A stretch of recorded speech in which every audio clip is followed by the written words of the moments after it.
Bismillahirrahmanirrahim. Assalamualaikum warahmatullahi wabarakatuh.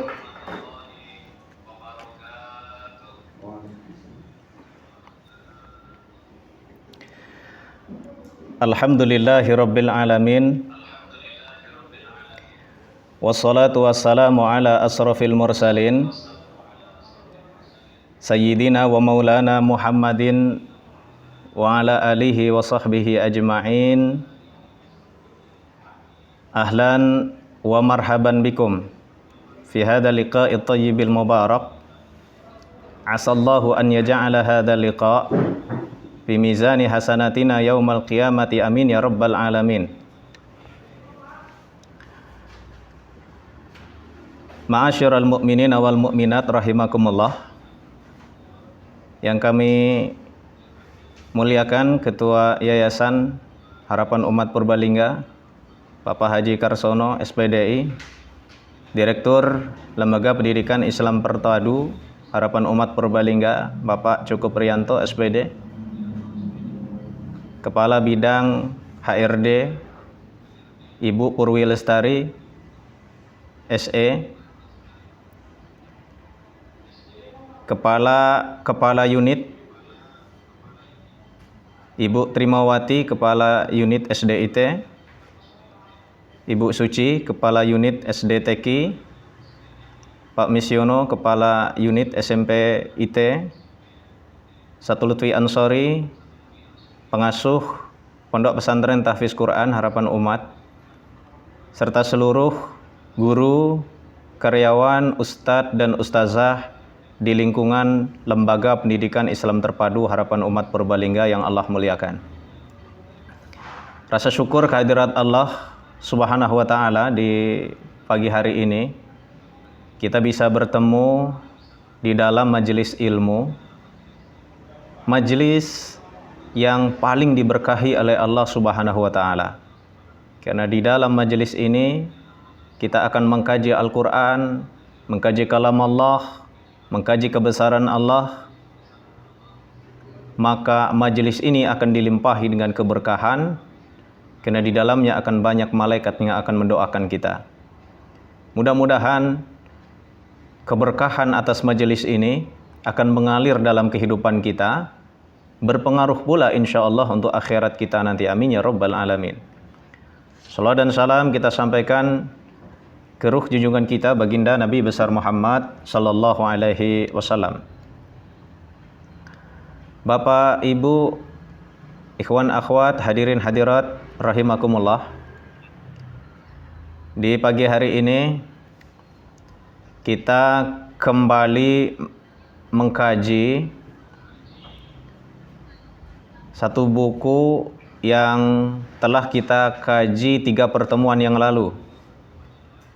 Temanya seputar Tazkiyatul Anfus atau penyucian jiwa. Buku tersebut adalah buku yang ditulis oleh Ibnu Athaillah As-Sakandari. Di pertemuan ini Bapak Ibu, kita lanjut untuk membahas hikmah yang keempat yang ada di dalam buku Ibnu Athaillah As-Sakandari. Video udah aktif. Oleh karena itu, ma'asyiral mu'minin wal mu'minat, nanti buku ini dan hikmah keempat yang dijelaskan oleh, yang ditulis oleh Ibnu Athaillah As-Sakandari akan coba kita telaah bersama-sama menggunakan pemahaman yang telah ditulis oleh Ibnu Abbad Ar-Randi, juga yang ditulis oleh Sa'id Ramadan Al-Buti, dan oleh ulama karismatik dari Indonesia, Syekh Saleh Darat, Kiai Saleh Darat. Kita akan lihat ma'asyiral mu'minin wal mu'minat, Bapak Ibu sekalian, hikmah keempat yang ditulis oleh Ibnu Athaillah As-Sakandari, arih nafsaka minat tadbir, fama qama bihi ghairuka anka la takum bihi li nafsik.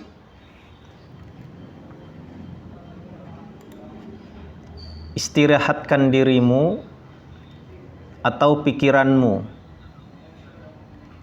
dari kesibukan mengatur kebutuhan duniamu. Sebab apa yang sudah dijamin diselesaikan oleh selain kamu, tidak usah engkau sibuk memikirkannya.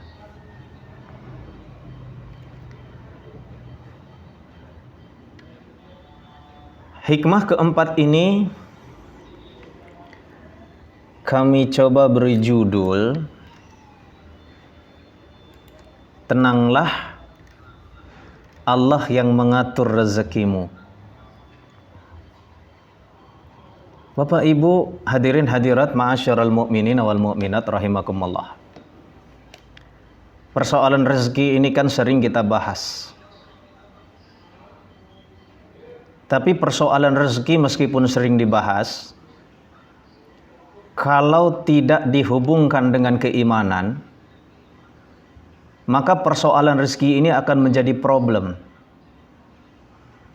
Padahal bagi orang-orang yang beriman, persoalan rezeki itu bukan suatu problem. Tapi bagi orang-orang yang tidak beriman, atau orang yang beriman tapi tidak memahami tentang konsep rezeki, juga akan menjadi problem dalam kehidupannya. Apalagi kita di zaman kondisi seperti sekarang, situasi pandemi, di mana kondisi ekonomi masyarakat kita mau tidak mau terimbas oleh wabah atau pandemi COVID-19 ini, di mana persoalan rezeki, persoalan income, persoalan pemasukan menjadi hal yang cukup urgen. Yang kadang-kadang kalau kita tidak memahami tentang konsep rezeki di dalam agama Islam ini, di dalam kita beriman kepada Allah, maka kesulitan dan kondisi-kondisi seperti ini akan membuat masalah bagi kehidupan kita, ma'asyiral mu'minin wal mu'minat rahimakumullah. Oleh karena itu kita coba kaji hal yang menarik yang sudah disampaikan oleh Ibnu Athaillah As-Sakandari dalam buku Al-Hikam Al-Athaiyah. Kita ambil terlebih dahulu penjelasan yang disampaikan oleh Syekh Ibnu Abbad Ar-Randi. Buku ini ditulis sudah lama sekali, termasuk di antara buku-buku yang disebut sebagai manuskrip atau buku-buku klasik yang menjelaskan tentang hikmah-hikmah Ibnu Athaillah As-Sakandari. Kita mulai terlebih dahulu tentang satu kata yang dipakai oleh Ibnu Athaillah. Jadi beliau menyebut istilah tadbir, Bapak Ibu. Apa itu tadbir? Tadbir secara bahasa adalah an-nazru fil umur wa awakhiriha. Memperhatikan dengan seksama terhadap suatu urusan sekaligus memikirkan hasil akhirnya. Sedangkan secara istilah tadbir ini, ma'asyiral mu'minin wal mu'minat, Bapak Ibu, memiliki 3 tingkatan. Jadi tadbir itu ada yang disebut tadbir mazmum, yaitu tadbir tercela, tadbir yang buruk. Ada juga yang disebut dengan tadbir matlub, tadbir yang diminta untuk kita lakukan. Yang ketiga ada yang disebut dengan tadbir mubah, ada tadbir yang boleh.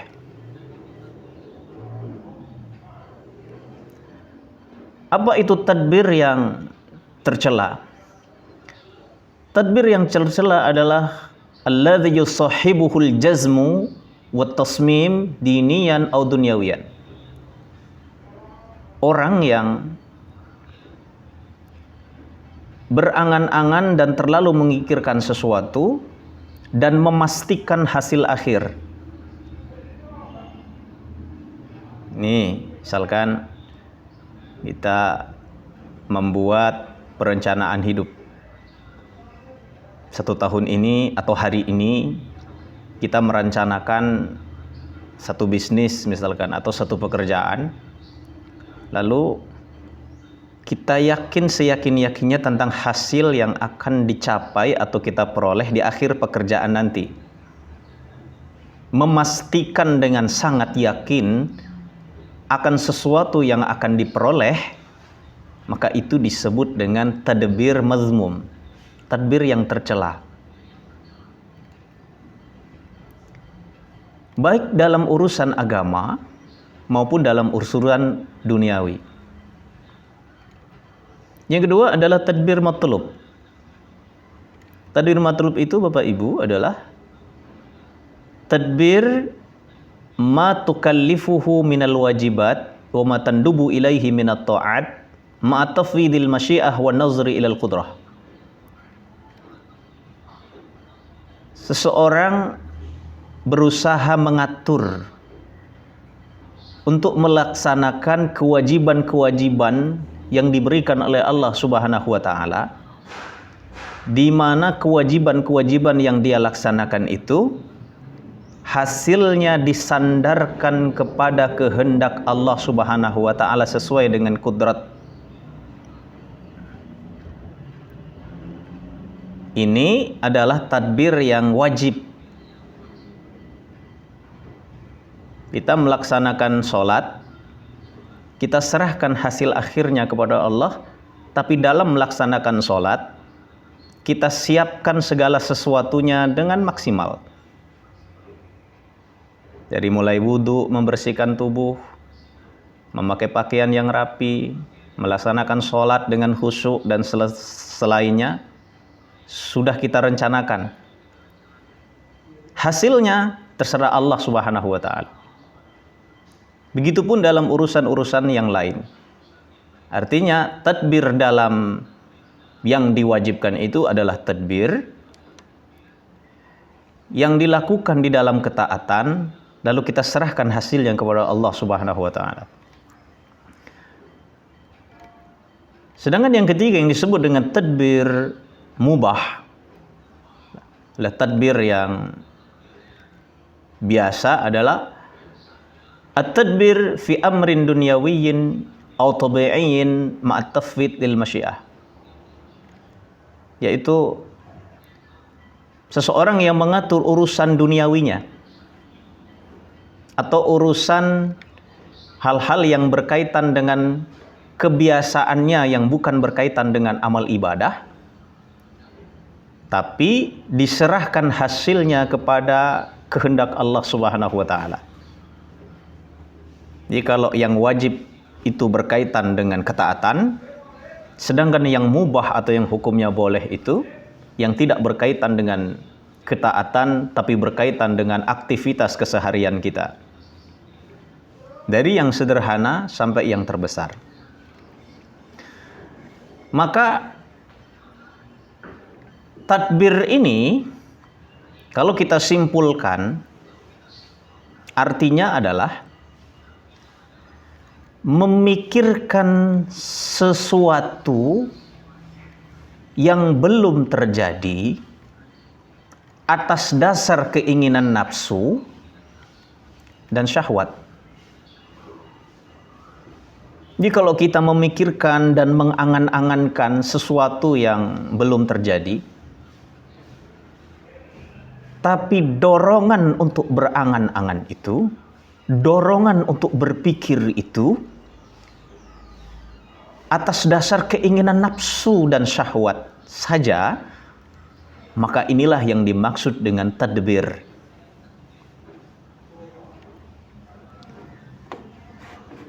Maka Syekh Ar-Randi, Bapak Ibu yang Allah muliakan,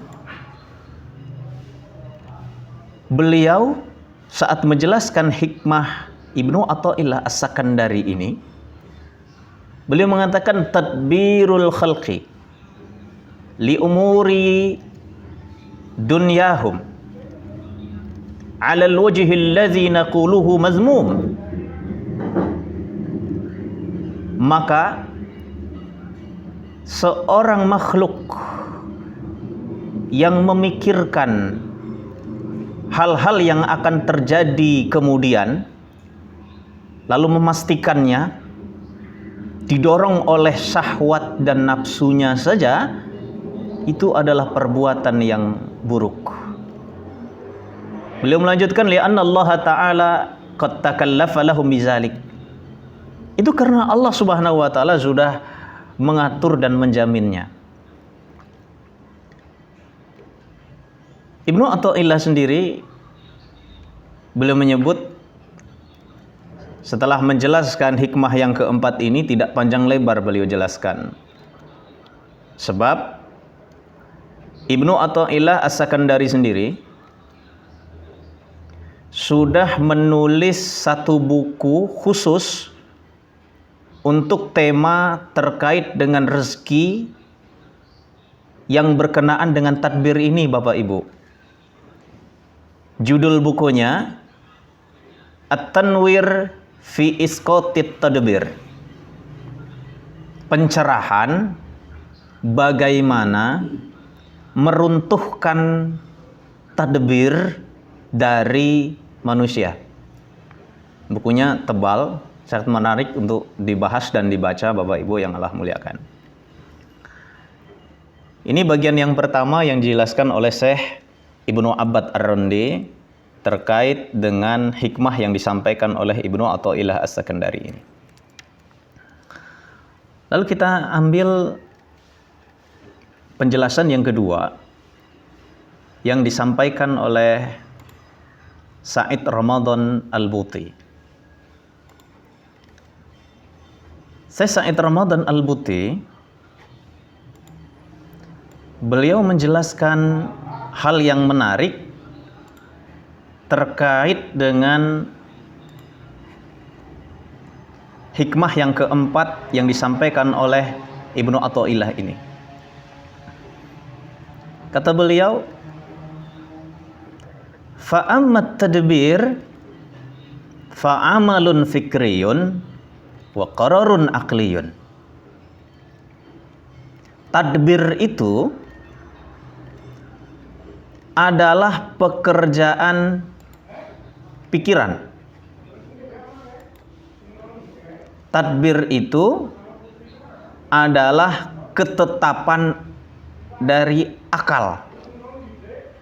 Berarti yang bisa kita pahami, Bapak Ibu, yang dimaksud oleh Said Ramadan Al-Buti di sini, bahwa persoalan takbir itu ruang lingkupnya adalah akal kita, hati kita. Atau yang lebih sederhana, dia berkaitan dengan persoalan perasaan kita. Bukan persoalan fisik. Itu kenapa kalau kita renungi hikmah yang disampaikan oleh Ibnu Athaillah, beliau memulai hikmah keempat ini dengan mengatakan arih nafsaka. Tidak menyebut arih jismaka.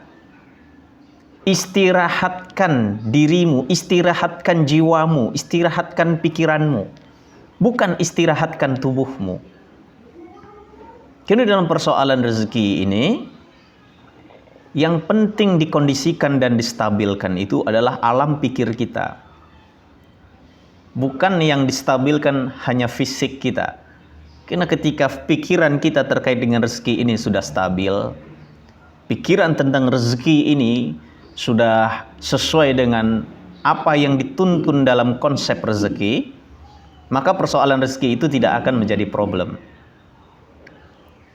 Hanya Syekh Said Ramadan Al-Buti, beliau menjelaskan bahwa mengkondisikan perasaan dan hati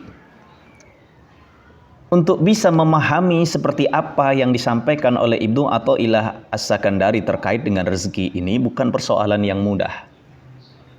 Ini persoalan perasaan, ini persoalan bagaimana kita memandang konsep rezeki. Di saat yang sama kita menghadapi realitas dan kenyataan, maka sulit. Beliau mengatakan persoalan rezeki itu persoalan yang asir, persoalan yang sulit sebetulnya karena berhubungan dengan perasaan. Lalu bagaimana caranya agar kita itu mudah di dalam memahami konsep rezeki ini karena berhubungan dengan perasaan atau berhubungan dengan alam pikir kita. Nah, ini menariknya Syekh Said Ramadan Al-Buti di dalam buku beliau. Beliau menjelaskan, Bapak Ibu,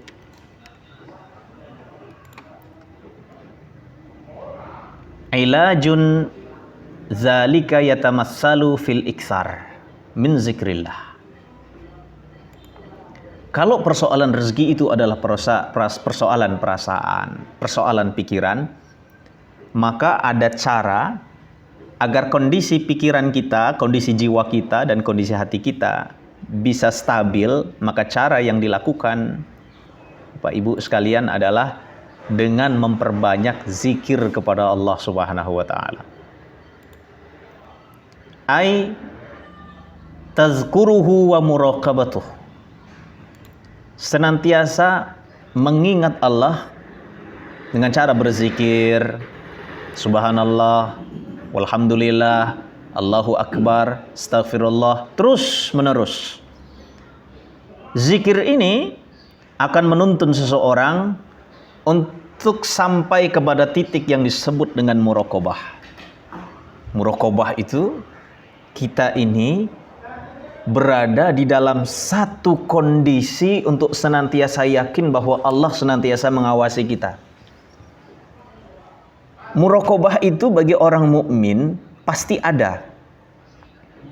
Hanya yang menjadi masalah adalah tidak setiap detik-detik kehidupan kita itu muraqabah senantiasa bisa langgeng dan istiqomah. Kadang saat pengajian seperti ini kita merasa ada muraqabah kepada Allah karena diingatkan di saat pengajian. Tapi keluar dari pengajian ini sudah beraktivitas-aktivitas biasa, naik kendaraan, sedang makan, mandi, silaturahim, pakai pakaian dan sebagainya. Kadang-kadang orang lupa tentang muraqabah. Ingat muraqabah kadang-kadang waktu masuk masjid, keluar dari masjid sudah lupa muraqabah. Saat mendidik dan mengajar anak-anak kita, anak-anak baik santri ataupun murid-murid kita di SD maupun di SMP, kadang-kadang muraqabahnya hilang. Kapan muraqabah hadir?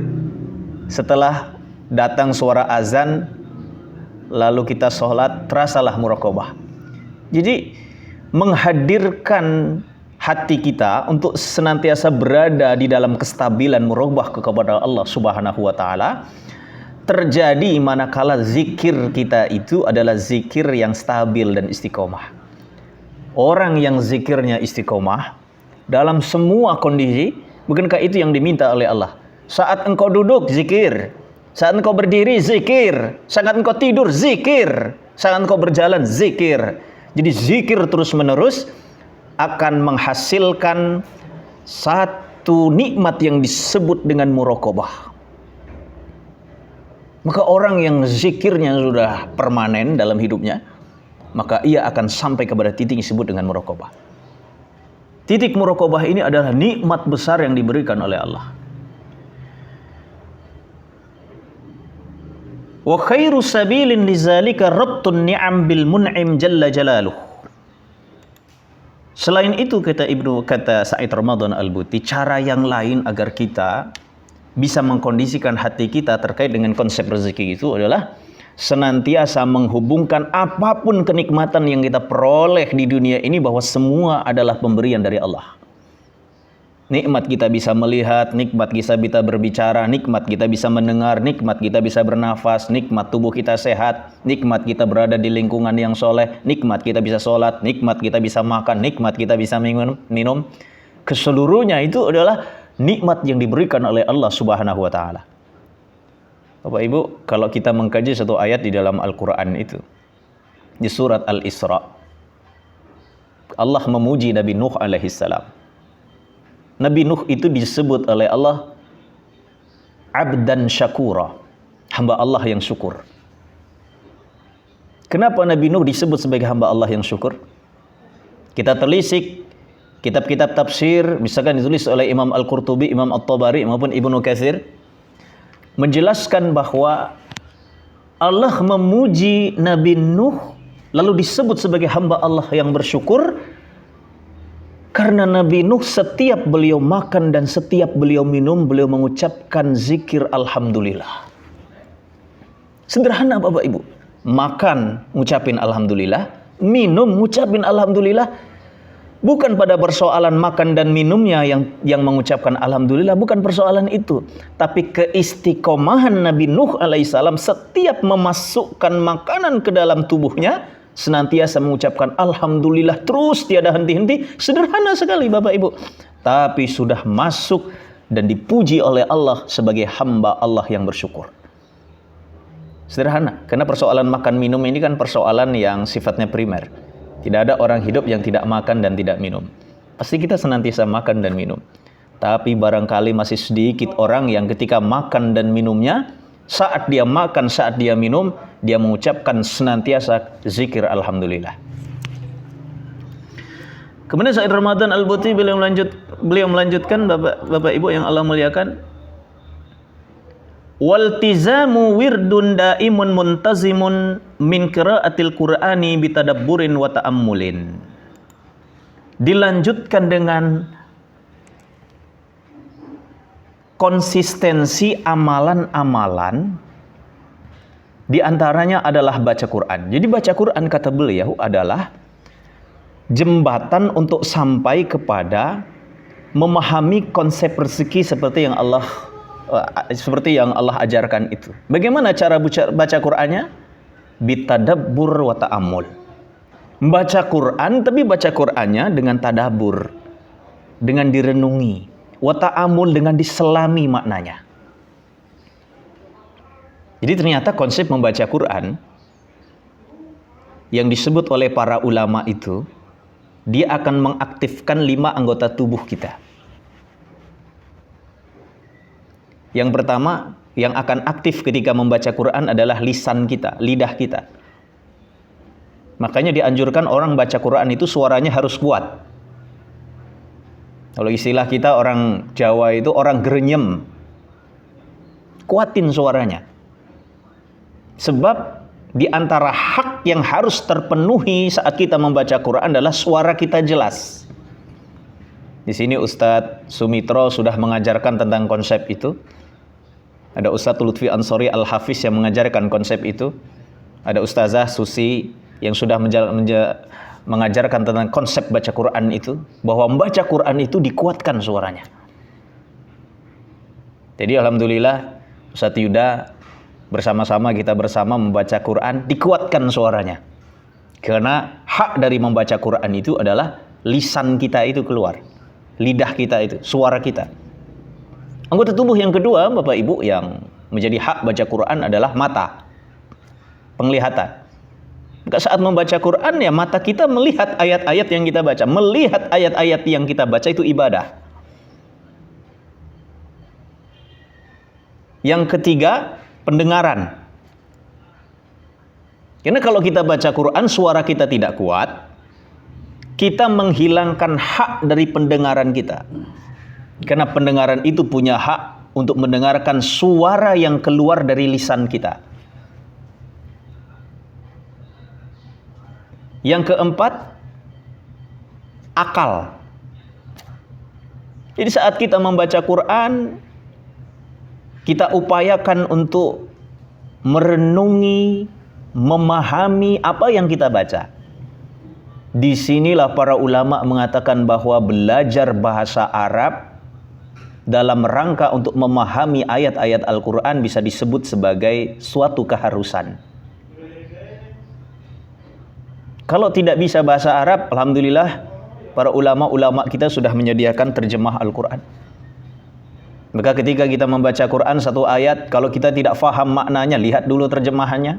Kenapa? Agar bagian dari hak untuk baca Quran, yaitu akal itu bisa berfungsi.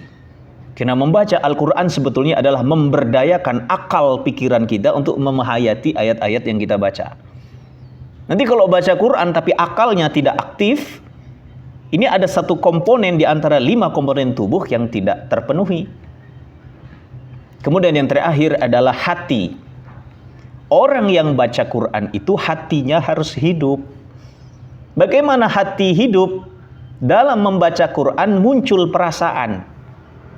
Perasaan untuk merasa senang saat membaca ayat-ayat yang isinya nilai-nilainya mengandung kegembiraan dan kesenangan.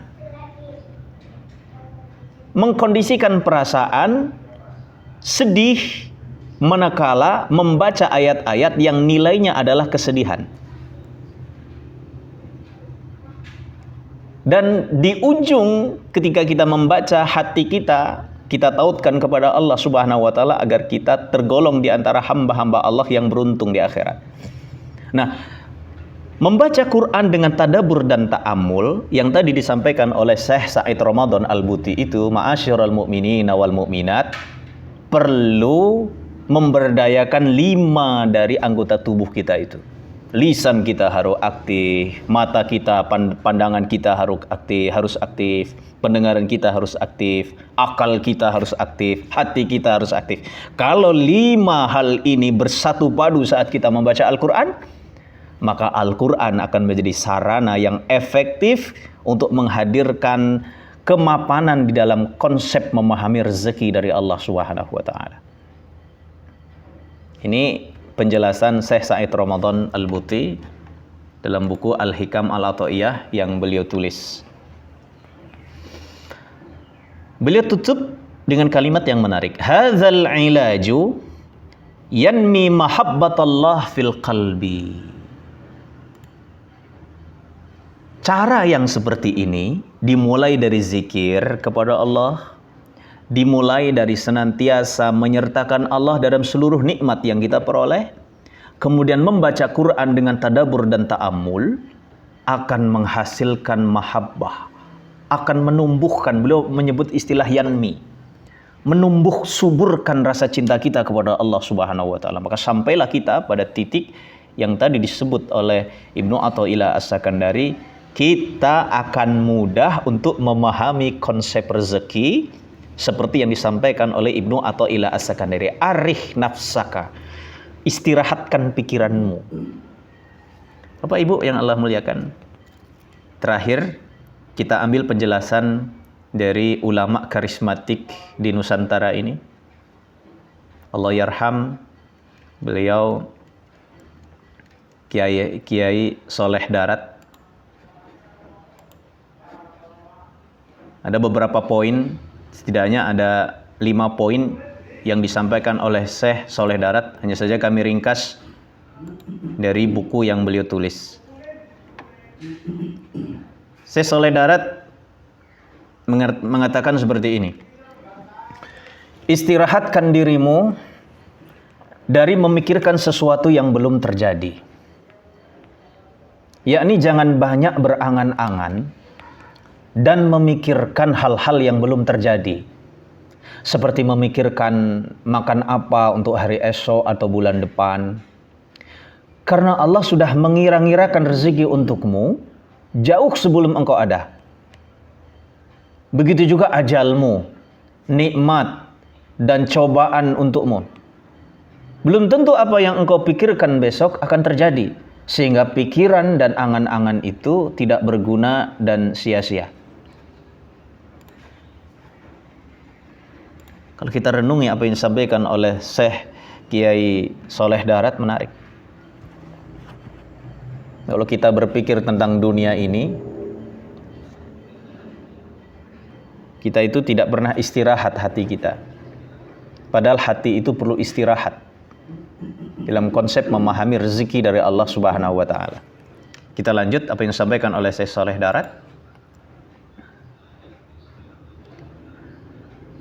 Apa yang sudah diurus untukmu oleh Tuhanmu, Allah maksudnya, janganlah engkau turut mengurusnya. Apa yang sudah ditanggung oleh Allah untukmu, apakah itu dalam hal ihwal rezekimu, serta lainnya, maka engkau jangan ikut serta mengurusnya. Karena Allah berfirman, "Wa ma min dabatin fil ardi illa 'alallahi rizquha." Tidak ada satu binatang melata pun di dunia ini, di bumi ini, kecuali Allah sudah menanggung rezekinya. Surah Hud ayat 6.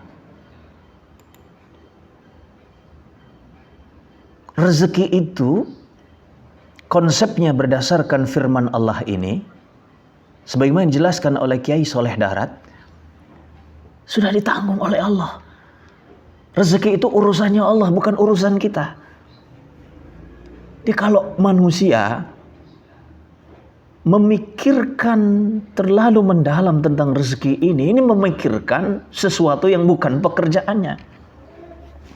Ya bukan pekerjaannya, bukan otoritasnya. Kenapa dipikir-pikir? Apalagi persoalan rezeki ini, Bapak Ibu yang Allah muliakan, tidak akan juga bisa kita selesaikan sendiri. Karena memang bukan domain kita. Ini domainnya Allah Subhanahu wa Ta'ala.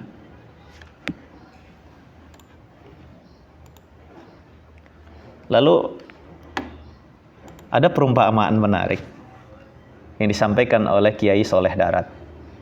Begitulah para ulama diberikan oleh Allah Subhanahu wa Ta'ala mata air hikmah untuk memahami tentang konsep keimanan bagi orang-orang yang beriman. Beliau menyampaikan begini, Bapak Ibu.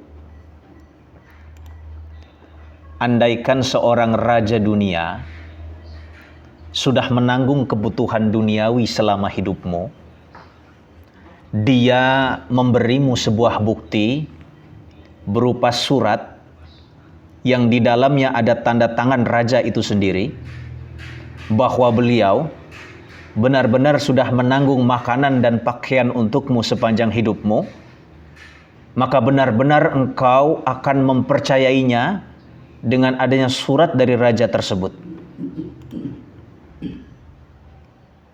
Contoh nih, mungkin contoh sederhananya. Ada orang sudah bekerja, lalu sudah dapat surat sebagai pegawai tetap dan dijamin gajinya sampai nanti, bahkan sampai nanti pensiun. Orang ini tenang dengan adanya tanda tangan terkait dengan upah itu. Ini yang disebut oleh Syekh Soleh Darat.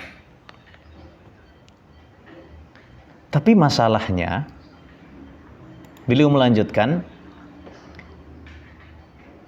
bagaimana bila yang menjamin dan menanggungnya adalah raja dari semua raja yang menguasai langit dan bumi. Lebih-lebih dia sudah menurunkan sebuah surat melalui kitab sucinya. Lalu apakah engkau tidak mempercayainya? Allah sudah turunkan di dalam Al-Quran tadi. Wa ma min dabatin fil ardi illa 'alallahi rizquha. Itu kan surat.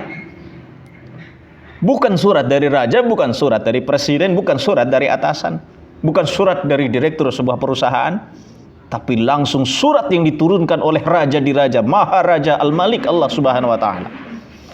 Sudah menjamin. Maka orang yang beriman seharusnya ia yakin seyakin-yakinnya akan kebesaran dari Allah Subhanahu wa Ta'ala dan merasa tenang tentang rezekinya. Bapak Ibu yang Allah muliakan, kita lanjut. Hendaklah engkau disibukkan dengan beribadah kepada Allah sampai ajal menjemputmu. Jadi yang disibukkan oleh kita bukan memikirkan tentang rezeki kita, tapi yang harus kita sibukkan itu adalah ibadah kita. Bukan tentang bagaimana rezeki kita nanti, pendapatan kita nanti, apa yang kita dapatkan. Itu urusan Allah. Allah sudah menjamin. Yang perlu kita lakukan adalah beribadah. Syekh Soleh Darat mengambil firman Allah Subhanahu wa Ta'ala, wa'bud hatta ya'tiyakal yakin. Surah Al-Hijr ayat 99. Beribadahlah atau sembahlah Tuhanmu hingga engkau menghadapi kematian.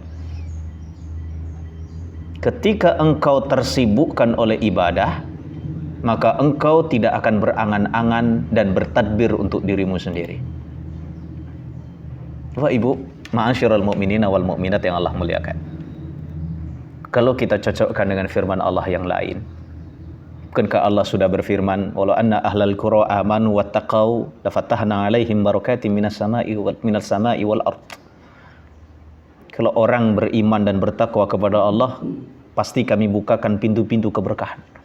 Jadi ternyata syarat untuk memperoleh jaminan dari Allah SWT, Allah sudah menjamin kalau kita beriman, syaratnya kalau kita bertakwa, maka rezeki kita ditanggung oleh Allah SWT. Jadi tugas kita hidup di dunia ini itu sebetulnya beribadah sebaik-baiknya. Tentu saja konsep ibadah yang kita fahami itu bukan aja ibadah sholat, bukan hanya ibadah zikir, bukan hanya puasa, bukan hanya menutup aurat, tapi menguatkan paradigma kita, melaksanakan seluruh apa yang diperintahkan oleh Allah, kemudian menyertakan Allah dalam semua aktivitas kita.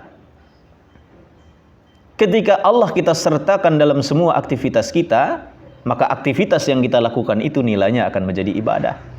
Ngajar akan menjadi ibadah manakala mengajar itu disertakan Allah di sana. Ya Allah, saya menjadi guru di SDIT, saya menjadi guru di SMP IT, saya menjadi guru di PPTQ. Ya Allah, semata-mata aku niatkan untuk mengharap pahala darimu. Udah dapat pahala itu. Maka selama dia menjadi guru di SDIT, selama dia menjadi guru di SMP IT, selama dia menjadi guru di PPTQ, Bapak Ibu yang Allah muliakan, selama itu pula yang ia lakukan nilainya akan menjadi ibadah di sisi Allah Subhanahu wa taala. Allah yang akan menjamin rezekinya nanti. Dan hal-hal yang lain yang bisa kita pahami dari yang disampaikan oleh Kiai Soleh Darat. Kemudian yang kelima, sesungguhnya engkau sudah mengetahui bahwa engkau adalah hamba Allah. Dan hak-hak hamba adalah hendaknya tidak ikut campur serta mengurus dan mengatur sebagaimana tuannya. Akan tetapi kewajibannya adalah melayani apa yang diperintahkan sang majikan. Majikannya yang mengatur pemberian. Tidakkah engkau mendengar firman Allah SWT dalam Al-Quran? Wa'mur ahlaka bis-salati wastabir 'alaiha. Wahai Muhammad, perintahkanlah keluargamu untuk mendirikan salat dan bersabar di dalamnya. Aku tidak meminta rezeki darimu untuk memberi rezeki kepada keluargamu, tetapi akulah yang akan memberimu dan keluargamu rezeki. Surah Toha ayat 132. Bapak Ibu, di surat ini pun kita bisa memahami bahwa yang dimaksud oleh Kiai Soleh Darat ketika memahami konsep rezeki itu lalu dihubungkan dengan firman Allah Subhanahu wa taala ini adalah kita laksanakan perintah Allah, kita serahkan soal rezeki itu kepada Allah. Manakala kita bekerja, kita tidak meyakinkan diri bahwa pekerjaan itulah yang seolah-olah memantapkan bahwa kita yang memberi nafkah untuk anak istri kita. Tapi sesungguhnya yang memberi nafkah dan rezeki itu hanya Allah Subhanahu wa taala. Maka nilai pekerjaan yang kita lakukan kita tempatkan sesuai dengan perspektif ibadah. Jadi bekerja itu bukan dipandang sebagai bekerja, tapi bekerja itu kita pandang sebagai ibadah. Karena kan tugas kita ibadah di dunia ini. Tugas kita bukan mencari rezeki, tugas kita beribadah. Kalau seluruh aktivitas yang kita lakukan, Bapak Ibu, masuk di dalam konsep ini, maka kita akan menjadi hamba Allah yang tenang. Maka tadi di awal kita bisa merenungi dengan jelas apa yang disampaikan oleh Ibnu Athaillah As-Sakandari, arih nafsaka minat tadbir. Istirahatkan dirimu atau pikiranmu dari kesibukan mengatur duniamu. Maksudnya dari kesibukan untuk berpikir sesuatu yang akan terjadi di kemudian hari, didorong oleh dorongan nafsu dan syahwat tanpa menyertakan Allah Subhanahu wa taala. Nggak usah ikut-ikut campur urusan rezeki, dan urusan rezeki itu diatur oleh Allah. Yang perlu kita atur adalah bagaimana kita bisa menjalankan perintah Allah di dunia ini dengan sebaik-baiknya dan seoptimal mungkin. Insya Allah rezeki kita pasti sudah ditanggung oleh Allah Subhanahu wa taala. Inilah yang membuat Bapak Ibu orang-orang mukmin itu punya karakter. Alladzina amanu wa tatma'innu qulubuhum. Orang-orang yang beriman itu hatinya senantiasa tenang. Pada persoalan rezeki mereka tidak pernah gelisah. Kalau ada orang beriman dalam konsep rezeki gelisah, berarti dia belum memahami tentang konsep rezeki. Kalau belum memahami tentang rezeki seperti itu, atau dia sudah paham, tapi dia belum mampu untuk menata perasaan jiwanya dan sebagainya, maka tadi Syekh Said Ramadan Al-Buti sudah mengajari kita bagaimana menstabilkan perasaan dan jiwa kita. Melalui banyak berzikir kepada Allah, menggantungkan seluruh nikmat yang Allah berikan kepada kita, digantungkan seluruhnya kepada Allah Subhanahu wa taala. Kemudian yang terakhir adalah perbanyak membaca Quran. Makanya di lembaga kita ini, di LPIT Harapan Umat Purbalingga ini Bapak Ibu, mengapa para guru itu wajib harus bisa baca Quran?